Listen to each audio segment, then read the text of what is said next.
요한복음 15장 1절부터 17절까지 제가 봉독합니다. 나는 참 포도나무요 내 아버지는 농부라. 무릇 내게 붙어있어 열매를 맺지 아니하는 가지는 아버지께서 그것을 제거해 버리시고 무릇 열매를 맺는 가지는 더 열매를 맺게 하려 하여 그것을 깨끗하게 하시느니라. 너희는 내가 일러준 말로 이미 깨끗하여졌으니 내 안에 거하라. 나도 너희 안에 거하리라. 가지가 포도나무에 붙어있지 아니하면 스스로 열매를 맺을 수 없음같이 너희도 내 안에 있지 아니하면 그러하리라. 나는 포도나무요 너희는 가지라. 그가 내 안에 내가 그 안에 거하면 사람이 열매를 많이 맺나니 나를 떠나서는 너희가 아무것도 할 수 없음이라. 사람이 내 안에 거하지 아니하면 가지처럼 밖에 버려져 마르나니 사람들이 그것을 모아다가 불에 던져 사르느니라. 너희가 내 안에 거하고 내 말이 너희 안에 거하면 무엇이든지 원하는 대로 구하라. 그리하면 이루리라. 너희가 열매를 많이 맺으면 내 아버지께서 영광을 받으실 것이요 너희는 내 제자가 되리라. 아버지께서 나를 사랑하신 것 같이 나도 너희를 사랑하였으니 나의 사랑 안에 거하라. 내가 아버지의 계명을 지켜 그의 사랑 안에 거하는 것 같이 너희도 내 계명을 지키면 내 사랑 안에 거하리라. 내가 이것을 너희에게 이름은 내 기쁨이 너희 안에 있어 너희 기쁨을 충만하게 하려 함이라. 내 계명은 곧 내가 너희를 사랑한 것 같이 너희도 서로 사랑하라 하는 이것이니라. 사람이 친구를 위하여 자기 목숨을 버리면 이보다 더 큰 사랑이 없나니 너희는 내가 명하는 대로 행하면 곧 나의 친구라. 이제부터는 너희를 종이라 하지 아니하리니 종은 주인이 하는 것을 알지 못함이라. 너희를 친구라 하였노니 내가 내 아버지께 들은 것을 다 너희에게 알게 하였음이라. 너희가 나를 택한 것이 아니요 내가 너희를 택하여 세웠나니 이는 너희로 가서 열매를 맺게 하고 또 너희 열매가 항상 있게 하여 내 이름으로 아버지께 무엇을 구하든지 다 받게 하려 함이라. 내가 이것을 너희에게 명함은 너희로 서로 사랑하게 하려 함이라. 아멘.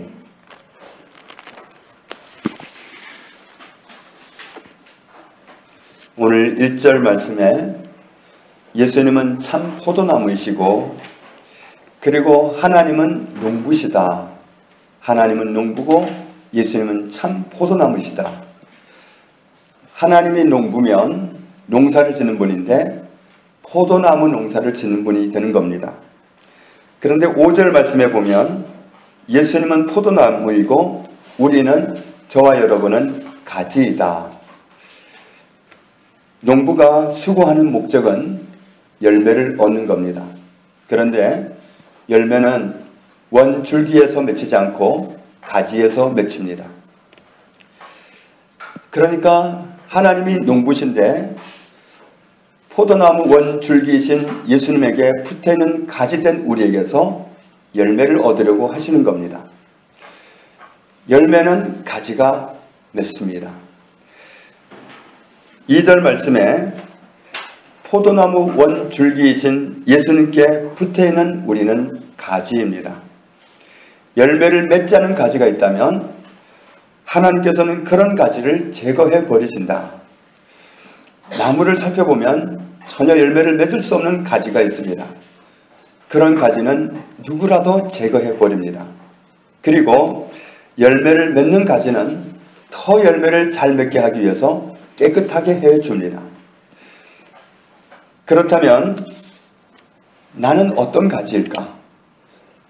나는 어떤 가지일까? 궁금하죠? 하나님이 제거해 버리실 가지인지 아니면 깨끗하게 하시는 가지인지 3절 말씀에 보면 예수님의 말씀을 받아들인 우리는 이미 깨끗해진 가지이다. 예수님의 말씀을 받아들인 가지는 깨끗해진 가지다. 그렇게 말씀합니다. 하나님의 말씀을 받아들인다는 것은 자기를 포기해야, 자기를 부정해야, 자기를 낮추어야 말씀을 받아들일 수 있습니다. 상대방의 말씀을 받아들이려면 내가 거기에 수긍을 해야 됩니다. 수긍한다는 건 나를 포기하는 겁니다. 받아들임으로써 내가 깨끗해지는 겁니다. 주님의 말씀을 받아들임으로써, 주님의 말씀을 인정함으로써 내가 깨끗해집니다. 말씀을 받아들인 자체가 이미 나는 깨끗해진 가지이다. 주님이 그렇게 말씀합니다. 그래서 우리가 깨끗해졌다면, 내가 깨끗한 가지라면 나는 어떻게 해야 될까? 4절 말씀을 보면 농부이신 하나님께서는 포도나무 되시는 예수님께 붙어있는 우리가 열매를 맺기를 원하십니다. 그런데 가지가 열매를 어떻게 맺습니까? 가지가 열매를 맺는 방법은 자기의 수고나 자기의 노력으로, 자기의 연구로 되는 것이 아니라 원 줄기에 붙어 있기만 하면 됩니다. 건강한 줄기에 붙어만 있으면 그 가지는 자동으로 열매를 맺습니다. 그러므로 우리는 예수님께 붙어 있기만 하면 됩니다. 그 예수님께 붙어 있는 것이 가지된 내가 원 줄기 되는 포도나무이신 예수님께 붙어 있는 그것을 이렇게 표현하십니다. 예수님 안에 거하라. 그러면 나도 너희 안에 거하리라. 예수님 안에 거하는 것이 붙어 있는 겁니다. 예수님께 붙어 있는 것이 예수님 안에 거하는 겁니다. 내가 예수님께 붙어 있으면 예수님도 내 안에 거하십니다. 이런 원리를 가지고 있을 때 우리는 열매를 맺을 수 있습니다. 5절 말씀에 예수님은 포도나무이시고 나는 가지이다. 내가 예수님 안에 거하고 예수님이 내 안에 거하면 그러면 나는 열매를 많이 맺게 된다고 말씀합니다. 예수님을 떠나서는 아무 열매도 맺을 수가 없다. 어떤 가지도 원줄기를 떠나서는 열매를 맺을 수 없습니다. 그래서 7절 말씀 같이 읽습니다. 너희가 내 안에 거하고 내 말이 너희 안에 거하면 무엇이든지 원하는 대로 구하라. 그리하면 이루리라. 아멘. 내가 예수님 안에 거하고 예수님의 말씀이 내 안에 거하면 그런 상태였을 때는 무엇이든지 원하는 것을 기도해라. 요청드려라. 그래야면 다 응답받는다. 이렇게 보장하십니다. 내가 예수님 안에 거하려고 하면 하나님의 생명을 받아들이고 거듭나야 내가 예수님 안에 거할 수 있습니다. 요한복음 1장 12절에 보면 영접하는 자 곧 그 이름을 믿는 자들에게는 하나님의 자녀가 되는 권세를 주셨으니 하나님의 아들 나를 구원하러 오신 분, 실제로 십자가에서 나를 구원해 놓으신 분, 그 예수님을 모셔드리는 사람은 하나님의 아들이 되는 하나님의 자녀가 되는 권세를 주셨다. 이는 혈통으로나 육정으로나 사람의 뜻으로 나지 아니하고 오직 하나님께로부터 난 자들이니라. 예수님을 모시면 하나님의 자녀가 되는 이것은 하나님의 뜻으로 나는 사람들입니다. 하나님이 정식으로 인정해주는 하나님의 자녀들이라는 말씀입니다. 그래서 요한일서 5장 11절 말씀을 보면 또 증거는 이것이니 하나님이 우리에게 영생을 주신 것과 이 생명이 그의 아들 안에 거하는 그것이라. 아들이 있는 자에게는 무엇이 있고 생명이 있고 하나님의 아들이 없는 자에게는 무엇이 없다? 생명이 없느니라. 하나님의 아들이 있으면 생명이 있고 하나님의 아들이 있으면 생명이 있습니다. 하나님의 아들이 생명입니다. 하나님의 아들이 내 안에 있으면 나는 하나님의 생명을 가진 사람입니다. 이런 사람은 산 사람입니다. 이런 사람이 거듭난 사람입니다. 이런 사람을 일컬어서 고린도서 5장에 말씀하기를 그런즉 누구든지 그리스도 안에 있으면 하나님의 생명을 소유한 사람은 그리스도 안에 있기 때문에 이런 사람은 누구든지 그리스도 안에 있으면 새로운 피조물이라. 이전 것은 지나갔으니 보라 새 것이 되었도다. 그리스도 안에 있는 사람은 새 생명을 소유한 사람입니다. 하나님의 생명을 소유한 사람입니다. 그런 사람은 새로운 피조물입니다. 완전히 새로운 존재입니다. 겉으로 우리의 눈으로 보기에는 다 똑같습니다. 그 사람이 그 사람 같고 어느 정도는 더 나아 보일 수 있을지 몰라도 다 실수하고 다 잘못하고 뭐 저렇게 믿나 그럴 수도 있습니다. 그러나 하나님이 보시기에는 완전히 다른 존재입니다. 하나님의 생명을 소유한 자체가 그 사람을 완전히 새로운 피조물로 만들었습니다. 하나님의 아들 그분을 모신 사람, 예수님을 모신 사람은 생명을 소유한 사람입니다. 하나님의 생명이 있기 때문에 그 사람은 새로운 피조물입니다. 그런 사람은 죽어도 삽니다. 부활하는 생명을 가졌기 때문에, 영생하는 생명을 가졌기 때문에 그 사람은 영생합니다. 그래서 나를 죄에서 구원하신 분, 사망과 멸망에서 구원하신 분, 사탄의 권세에서 해방하신 분, 지옥과 운명에서 해방시켜 주신 분, 그 예수님을 모시면 우리는 하나님의 생명을 소유한 사람으로, 그리스도 안에 거하는 사람으로 새로운 존재가 되었습니다. 하나님의 아들이시면서 우리를 구원하신 분 예수 그리스도를 모셨다면 나는 하나님의 생명을 소유한 사람입니다. 그 사람은 예수님 안에 거하는 사람입니다. 우리 요한일서 5장을 보겠습니다. 요한일서 5장 14절을 봅니다.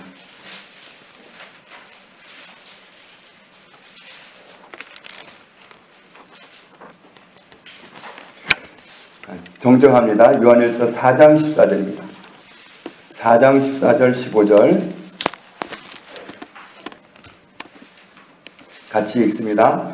아버지가 아들을 세상의 구주로 보내신 것을 우리가 보았고 또 증언하노니 누구든지 예수를 하나님의 아들이라 시인하면 하나님이 그의 안에 거하시고 그도 하나님 안에 거하느니라. 아멘.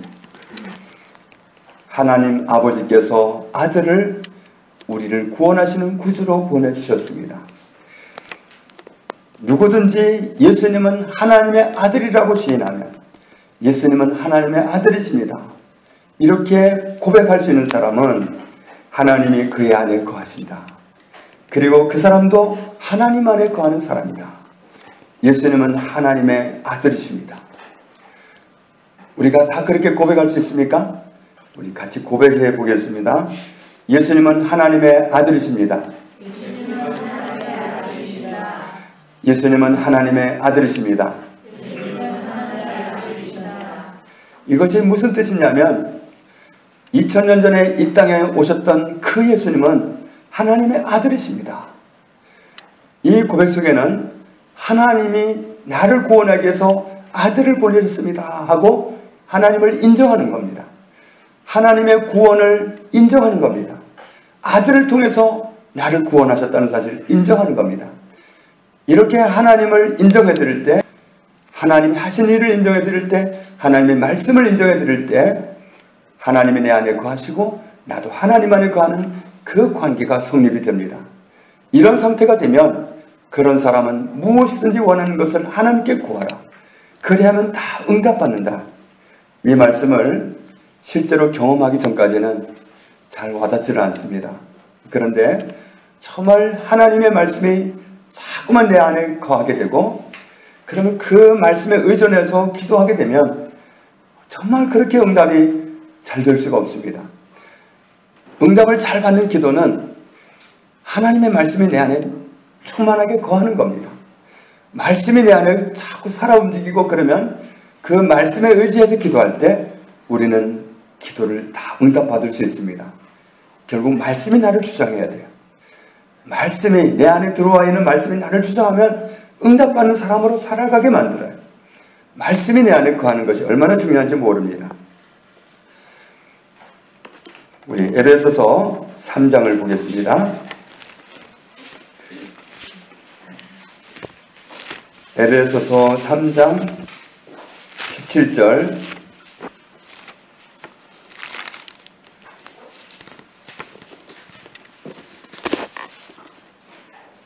에베소서 3장 17절 같이 읽습니다.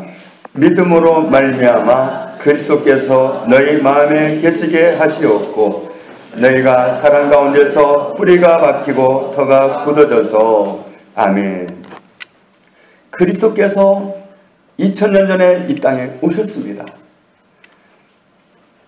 물론 부활하신 예수님이 승천하셨습니다. 그러나 영적인 세계에서는 공간이 제한적이지 않습니다. 우리는 이 건물 밖을 못 봅니다. 특히 이 시멘트 벽으로 되는 건물 밖을 볼 수 없습니다. 그러나 영의 세계에서는 아무것도 걸리는 게 없습니다. 아무리 캄캄한 어둠 속에서라도 하나님은 나를 보십니다. 아무리 수많은 벽 속에 갇혀 있다 하더라도 하나님은 나를 보십니다. 그러니까 초대교회 때 얼마나 박해가 심했는지 바울과 실라가 깊은 감옥에 갇혔습니다. 그 당시에 감옥은 땅속에 있었어요. 그 땅속에 정말 굴을 파가지고 감옥을 만들어놨는데 거긴 들어가면 꺼내줘야 나오지 스스로 나올 수가 없습니다. 미로입니다. 깊은 감옥 속에 갇혔다는 건 깊은 미로 속에 들어가 있는 겁니다. 밖에서 그 사람들을 볼 수 없습니다. 바울과 실라도 밖에 있는 사람을 볼 수 없습니다. 겹겹이 갇혀있기 때문에. 그러나 그들이 그 깊은 감옥에서 갑자기 일어나서 하나님께 기도하고 찬송을 부르기 시작하는데 하나님이 그 기도를 받으시고 그 찬양을 받으시고 옥토가 움직였습니다. 모든 죄수들이 다 묶여 있었는데 그 찬양 가운데 임하신 하나님이 모든 묶임을 다 풀어놓으셨습니다. 죄수가 그 사실을 발견하고 깜짝 놀라서 다 달아난 줄 알고 자결을 하려고 했습니다. 죄수가 도망가고 나면 그 간수가 문책받을 일이 엄중한지라 자살을 하려고 시도했던 겁니다. 아무리 깊은 감옥에 갇혀 있어도 아무리 겹겹이 쌓여 있어도 영의 세계에서는 우리가 숨겨지지 않습니다. 하나님 나를 보십니다. 영의 세계에서는 공간에 제한이 없고 막힌 게 없습니다. 하나님은 나를 보십니다. 하나님이 예수님이 천국에만 계신 게 아니라 영적인 공간에서는 같이 있는 겁니다. 나는 하나님을 못 뵈도 하나님은 나를 보십니다. 나는 예수님을 못 뵈도 예수님은 나를 보십니다. 지금 여기에 예수님이 같이 계신다는 고백이 전혀 틀린 고백이 아닙니다. 공간의 제한이 없는 곳에서는 같이 있는 겁니다. 그래서 우리가 기도하면 그렇게 즉각 응답이 되는 겁니다. 그런데 여기 이 공간에도 계시는 그 예수님이 내 마음에 계시게 하는 방법이 뭐냐? 어떻게 하면 모든 곳에 계시는 그 예수님이 내 안에 거하시게 할 수 있는가? 믿음으로 말미암아 그리스도께서 너의 마음에 계시게 하시옵고. 믿음으로입니다. 믿음으로. 믿음으로 그리스도가 내 마음에 계시게 할 수 있습니다. 어디에나 계시는 그 주님이 특히 내 마음에 계시게 할 수 있는 그 방법이 믿음입니다. 믿음으로 그리스도가 내 안에 계시도록 만들 수 있습니다. 주님이 내 안에 계십니다 라고 믿는 그 믿음이 그리스도가 실제로 내 안에 계시게 만듭니다. 말씀을 믿는 믿음이 그 말씀을 내 삶의 실제가 되도록 역사하게 만듭니다. 주님이 너무도 놀라운 보장을 하셨습니다. 구원을 어떻게 받습니까? 믿음으로 받습니다. 무엇을 믿습니까? 내가 아들을 통해서 너를 구원했다라고 하시는 그 말씀을 믿음으로 구원받습니다. 그래서 에베소서 2장에 뭐라고 말씀합니까? 너희가 믿음으로 말미암아 구원을 받았다. 믿음으로 말미암아 구원을 받았다. 구원은 하나님의 선물이다. 믿음으로 소유하는 겁니다. 구원했다고 하는 아들을 통해서 이미 나를 구원하는 구원의 삭슬 치르시고 구원하셨다고 하시는 그 말씀을 믿음으로 구원을 소유했습니다. 하나님의 모든 약속이 다 그렇습니다. 모든 약속이 나의 것이 되는 건 믿음입니다. 믿음으로 말미암아 그리스도께서 너희 마음에 계시게 하시옵고 믿음으로 그리스도가 내 안에 계시도록 할 수 있습니다. 믿음으로. 그래서 믿음은 결국 어디에서 오는 겁니까? 믿음은 말씀을 듣는 데서 옵니다. 믿음은 들음에서 오며 들음은 그리스도의 말씀으로 말미암았느니라. 말씀을 믿는 믿음이 그 보장을 내 것이 되게 만듭니다. 말씀을 믿고 행동으로 옮길 때 그 말씀의 보장이 나의 것이 됩니다. 요한복음 15장 7절에 보면 너희가 내 안에 거하고 내 말이 너희 안에 거하면 무엇이든지 원하는 대로 구하라.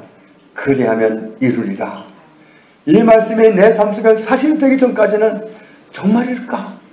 정말일까? 그런 생각이 들어옵니다. 그런데 정말 주님의 말씀이 내 안에 분명하게 자리를 잡게 되면 그런 상태에서 기도하는 것마다 다 응답을 받습니다.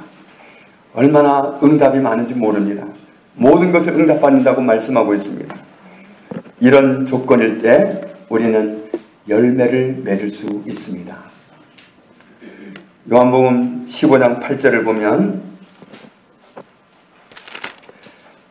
너희가 열매를 많이 맺으면 내 아버지께서 영광을 받으실 것이요 너희는 내 제자가 되리라. 우리가 열매를 많이 맺으면 아버지께서 영광을 받으십니다. 또 그런 사람은 예수님의 제자입니다. 열매를 많이 맺는 사람이 예수님의 제자라는 겁니다. 열매를 많이 맺어야 된다. 열매를 맺는 사람이 예수님의 제자이다.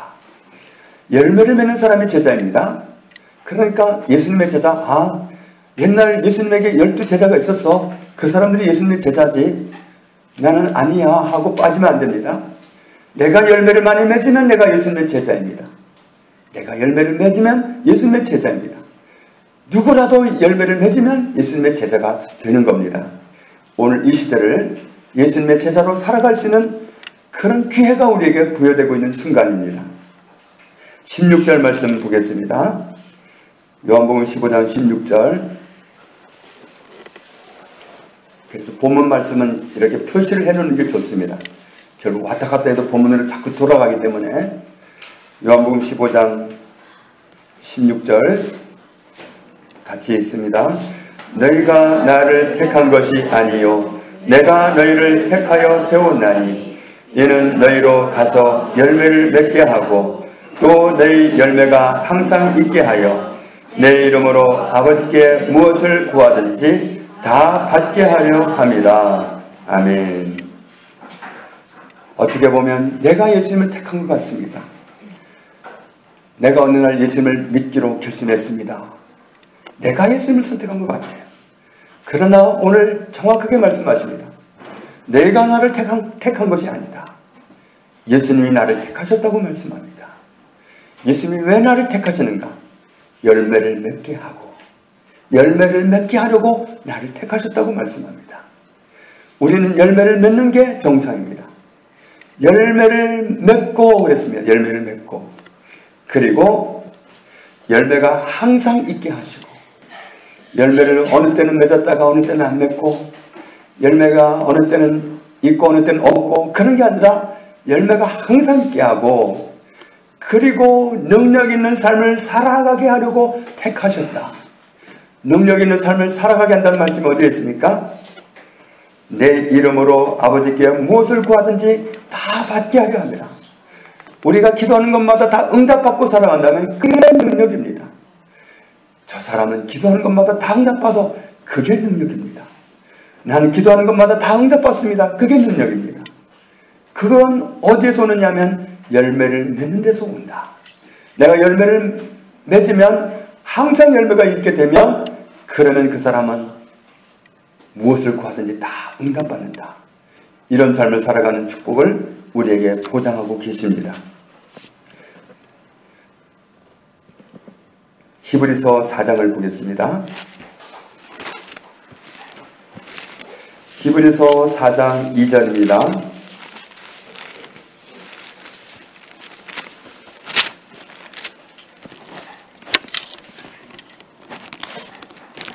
히브리서 4장 2절 같이 읽습니다. 그들과 같이 우리도 복음 전함을 받은 자이나 들은 바 그 말씀이 그들에게 유익하지 못한 것은 듣는 자가 믿음과 결부시키지 아니함이라. 아멘. 이 말씀은 가나안 땅을 약속받고 가나안 땅 앞에까지 갔는데도 불구하고 안 들어간 사람들, 못 들어간 사람들을 표현하는 말씀입니다. 그들도 우리처럼 복음을 받은 사람들이다. 우리도 그들처럼 복음을 받은 사람들이다. 그런데 그들은 가나안 땅 문전에까지 갔으면서도 그 혜택은 보지 못했다. 왜 혜택을 보지 못했느냐 하면 이렇게 말씀합니다. 그들이 받은 말씀이 그들에게 유익을 주지 못했던 것은 그 말씀을 듣는 자가 믿음과 결부시키지 않았기 때문이다. 하나님의 약속을 여호수아와 갈렙에게만 주신 게 아니라 그 문턱에까지 갔던 모든 사람에게 다 주신 동일한 약속이었는데 여호수아와 갈렙은 믿음으로 반응했고 다른 사람들은 믿음과 결부시키지 않았다. 하나님이 주신 약속을 믿을 때 능력이 나타납니다. 믿을 때 그 약속이 내 것이 됩니다. 믿을 때 약속이 이루어집니다. 믿을 때 보장이 이루어집니다. 믿음과 결부시키지 않았을 때 그 많은 사람들이 다 혜택을 못 받았습니다. 오직 그 말씀을 믿은 사람들, 믿음과 결부시킨 사람들만 혜택을 보았습니다. 오늘 우리도 똑같습니다. 우리는 이 성경 말씀을 통해서 하나님의 약속을, 하나님의 보장을 날마다라도 새벽 2시라도 새벽 4시라도 언제든지 하나님의 약속을 확인할 수 있습니다. 그런데 그 말씀을 믿음과 결부시키는 사람이 내 것으로 소유할 수 있습니다. 오늘도 이 말씀에 믿음으로 반응하면 하나님의 약속이 나에게 그대로 실현됩니다. 그대로 이루어집니다.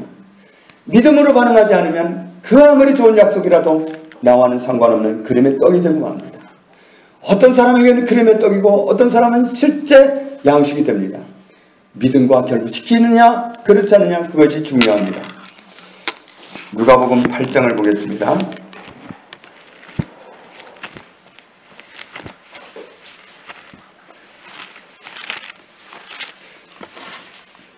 누가복음 8장 9절부터 15절의 말씀을 보겠습니다.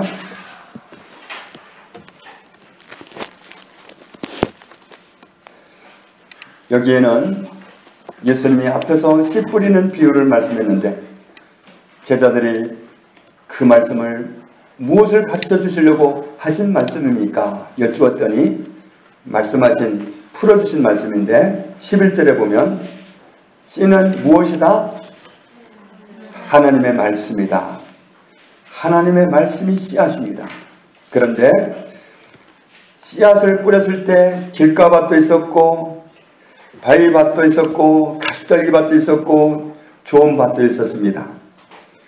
떨어진 장수가 각양각색이었습니다. 그 결과도 다 달랐겠죠? 씨앗은 하나님의 말씀입니다. 그리고 밭은 말씀을 접하는 마음 상태입니다. 하나님의 말씀을 대할 때 우리는 길가처럼 단단한 마음으로 말씀을 그냥 스쳐 지나가 버리도록 들을 수도 있습니다. 말씀이 들려오긴 하지만 그냥 그렇게 귀담아 듣지 않고 지나가도록 그렇게 들을 수 있습니다. 그런 경우는 길가밭입니다. 길가에는 씨앗이 떨어져도 땅이 단단하기 때문에 들어갈 수도 없고 또 발에 밟히기도 하고 새들이 와서 집어 먹어버리기도 합니다. 길가에 떨어진 씨앗은 열매를 맺기가 어렵습니다. 농부가 씨앗을 뿌릴 때는 목적은 하나입니다. 열매입니다. 열매를 얻으려고 뿌렸지 참새밥이 되게 하려고 사람에게 밟히게 하려고 뿌린 건 아닙니다. 그러나 길가밭은 어쩔 수가 없습니다. 그런데 하나님의 말씀이 씨앗인데 하나님은 열매를 얻고자 말씀을 뿌렸는데 어떤 사람은 그 길가밭처럼 단단한 마음으로 말씀을 전혀 받아들일 그런 마음이 없는 그런 상태로 말씀을 대할 수도 있습니다. 또 성경 읽는구나. 그렇게 그냥 지나가 버리면 나와는 아무 상관이 없고 내게서는 그 말씀이 열매를 맺을 수 없습니다. 열매를 맺어야 되는데 결국 무슨 열매를 맺어야 되느냐? 무슨 열매를 맺어야 되느냐? 우리는 여러 가지로 생각할 수 있습니다. 그런데 결국 하나님이 원하시는 열매는 말씀이 열매를 맺기 원하시는 겁니다. 말씀이 열매를 맺어야 됩니다.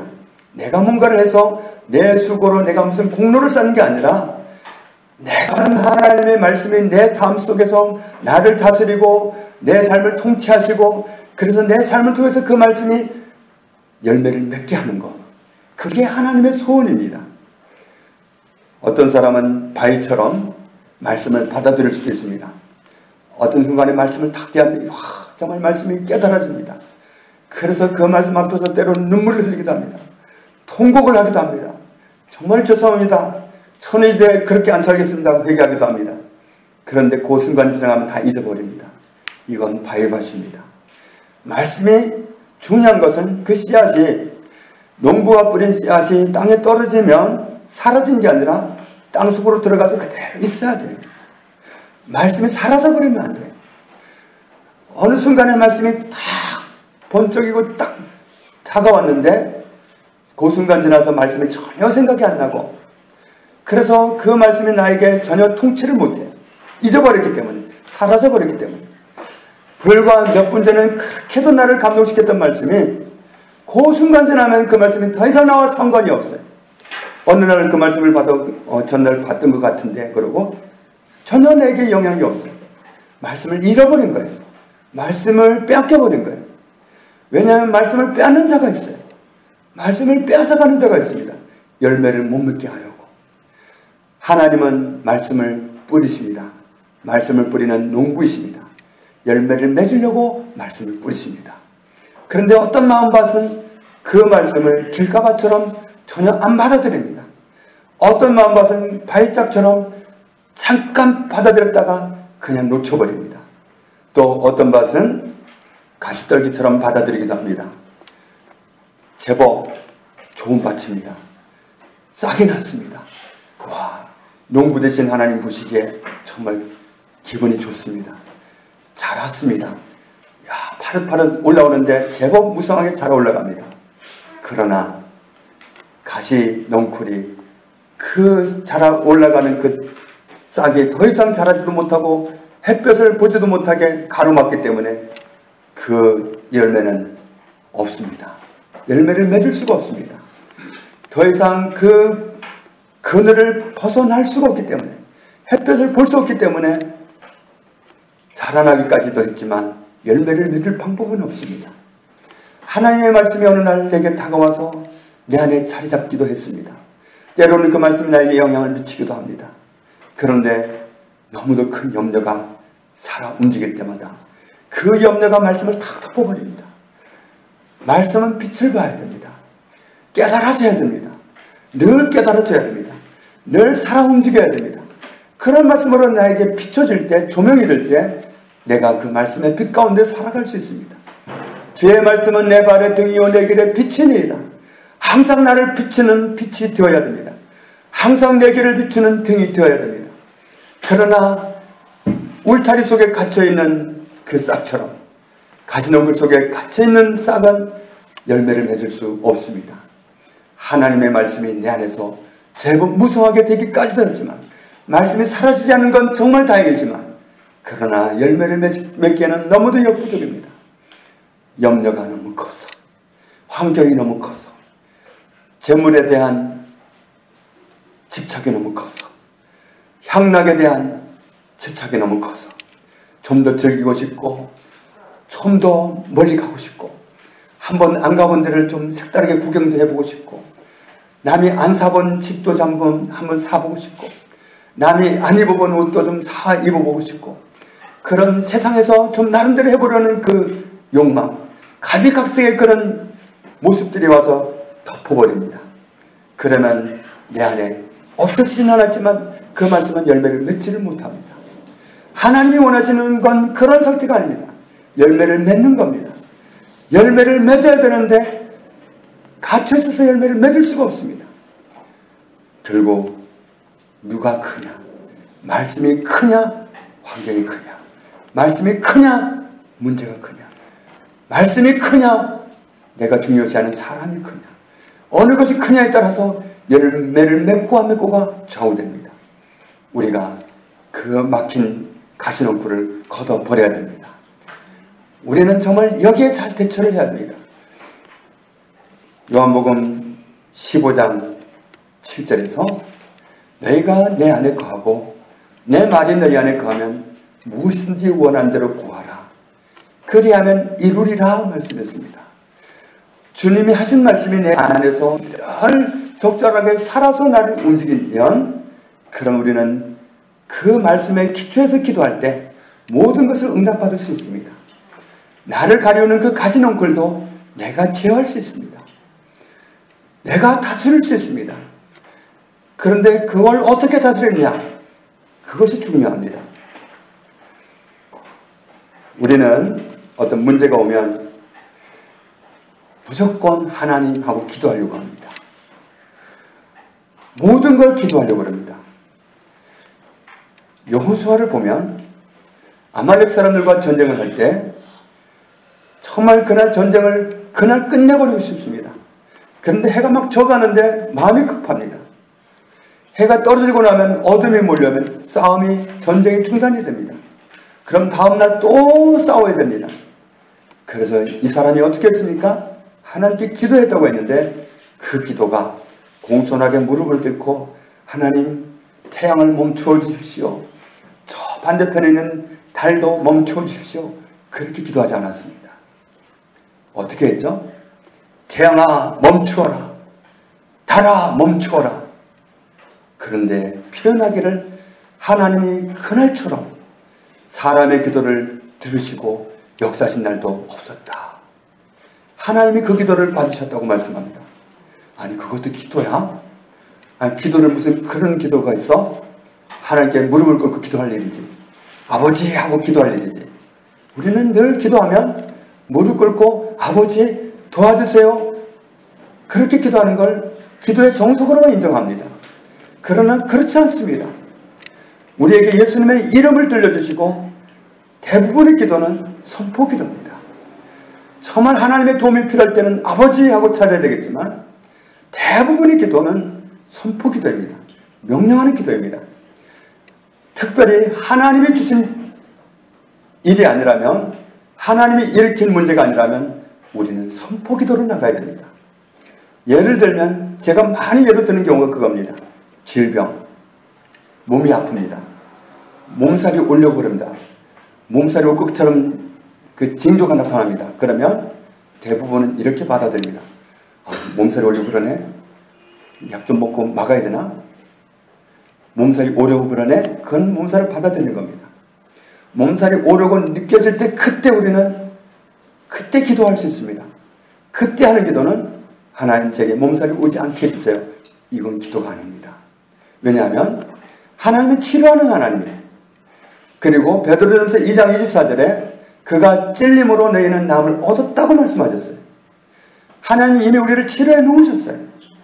그 치료를 유지하는 건 우리 책임이에요. 그러니까 병이 오려고 할 때, 징조가 나타날 때 예수님의 이름으로 그 징조를 물리쳐야 돼요. 예수님의 이름으로 나는 몸살 안 받아들인다. 예수님의 이름으로 나는 몸살을 거부한다. 예수 이름으로 거절. 그렇게 막아내야 돼요. 모든 기도가 다 아버지 하고 왜 몸살 그렇게 중요한데 그렇게 하는 게 아니야. 하나님이 주신 게 아니면 막아서 하는 거예요. 예수님의 이름으로 떠나 그래야 되는 거예요. 대부분의 기도가 그렇습니다. 오늘 누가복음 8장에 있는 말씀처럼 나와 하나님 사이를 가로막는 가시넝쿨이 있어요. 그 가시넝쿨을 어떻게 해야 됩니까? 하나님 저를 둘러싸고 있는 제가 뚫고 나가지 못하는 이 가시넝쿨 하나님이 제거해 주십시오. 이렇게 하는 것보다는 이 가시넝쿨은 나의 연약함을 이용해서 원수가 지어놓은 거기 때문에 내가 직접 상대해야 됩니다. 예수의 이름으로 나를 가시넝쿨처럼 둘러싸고 있는 염려를 떠나가라. 나에게 염려를 크게 몰고 오는 영은 예수 이름으로 떠나가라. 그렇게 직시해가지고 예수님의 이름으로 상대를 해야지 모든 걸 다 기도하려고 그러면 안 돼요. 대부분의 기도는 사실 예수님의 이름으로 상대하는 거예요. 지난밤에요 3시 4시까지 잠을 못 잤어요. 그럴 수 있습니다. 그럴 때 하나님 왜 이렇게 잠을 못 자게 하십니까?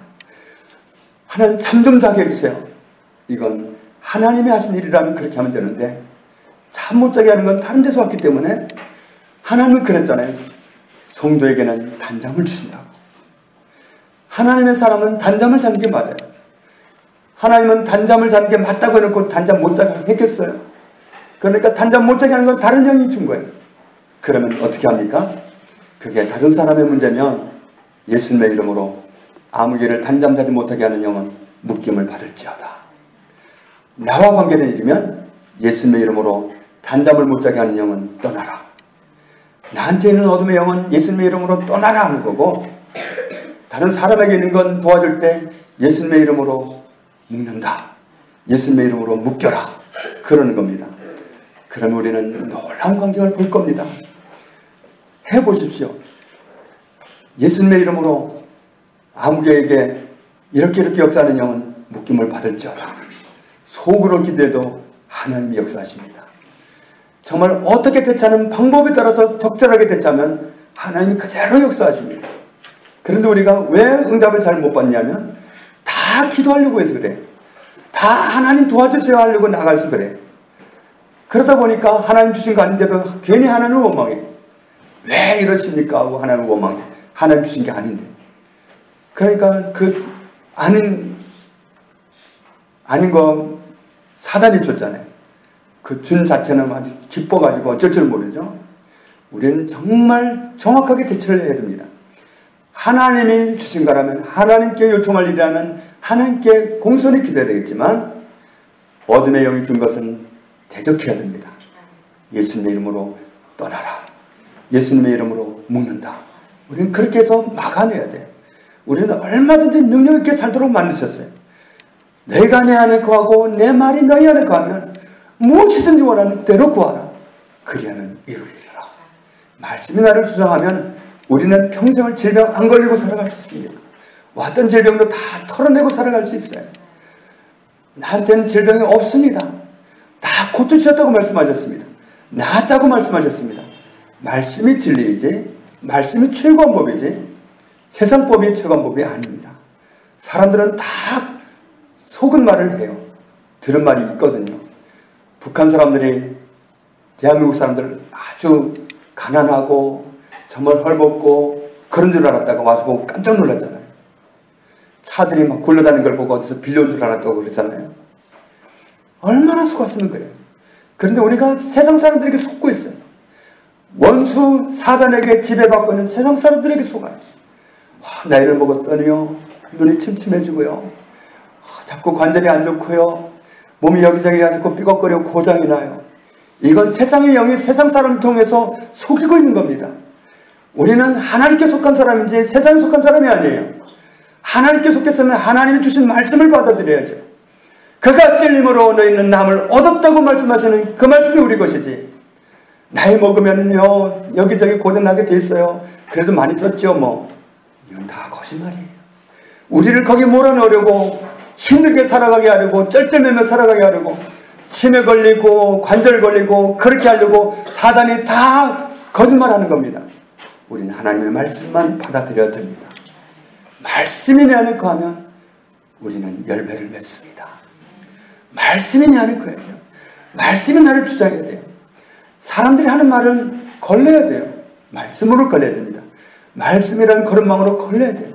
말씀과 비교해가지고 일치하면 받아들이고 일치하지 않으면 거절해야 됩니다. 말씀이 우리의 법입니다. 말씀은 천국에서나 이 땅에서나 영원한 법입니다. 그 말씀을 뛰어넘을 법은 세상에 없습니다. 말씀이 우리의 것입니다.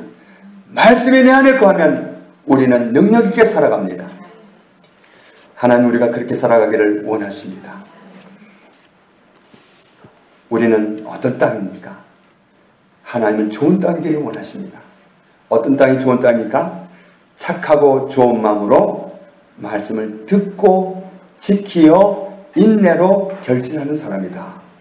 여기서 지킨다는 말은 빼앗기지 않고 간직한다는 말입니다. 워낙 빼앗는 자가 있어서 그렇습니다. 누가복음 8장에 빼앗는 자가 있다고 그랬죠. 12절에 보면 길가에 있다는 것은 말씀을 들은 자니 이에 마귀가 가서 그들이 믿어 구원을 얻지 못하게 하려고 말씀을 그 마음에서 빼앗는 것이요. 말씀을 빼앗습니다. 말씀 빼앗아 버리면 아플 것 다 아파야 되고 정말 곤란하기가 짝이 없습니다. 말씀 빼앗겨버린 사람은 삼손과 같습니다. 삼손이 머리카락 밀리고 나니까 능력이 사라져가지고 아무도 상대낼 수가 없잖아요. 뭐하러 비밀을 털어내요? 하나님 주신 비밀을 왜 드러냅니까? 우리는 하나님 주신 비밀을 간직하고 있어야 됩니다. 하나님 주신 비밀의 말씀, 나를 강건하게 살아가게 하고 능력 있게 살아가고 모든 것을 기도하는 족족 다 응답받고 살아가게 하는 말씀, 그 말씀을 빼앗기지 말아야 됩니다. 더군다나 고린도후서 4장 4절에 세상의 영은 하나님의 말씀을 들을 때에도 그 말씀이 깨달아지지 못하도록 혼미하게 하고 우리를 방해합니다. 사단은 작정하고 우리를 해방합니다. 말씀 듣지 못하게 하고 들어도 깨닫지 못하게 하고 능력이 못 나타나게 합니다. 말씀을 깨달으면 능력이 나타나거든요. 말씀을 깨달으면 열매를 맺거든요. 이런 사람이 되지 못하게 하려고 사단은 하나님의 계획과 반대 계획을 가지고 와서 늘 진치고 있습니다. 우리가 그런 세상에 사는데 어떤 사람이 되어야 되겠습니까? 하나님이 원하시는 열매를 맺는 사람이 되어야 되겠습니까? 아니면 사단이 원하는 열매를 맺지 못하는 사람이 되어야 되겠습니까? 어느 쪽이 해야 되겠습니까? 열매를 맺는 건 말씀을 지키는 겁니다. 빼앗기지 않는 겁니다. 늘 말씀을 간직하고 있는 사람, 그 사람이 열매를 맺습니다. 말씀을 빼앗아간 적이 있어요. 뺏기지 말아야 돼요. 늘 간직하고 인내로서 결실하는 자다. 인내가 필요합니다. 정말 인내함으로 그 말씀을 간직하는 사람은 반드시 열매를 맺습니다. 마태복음 7장을 보겠습니다. 마태복음 7장 20절.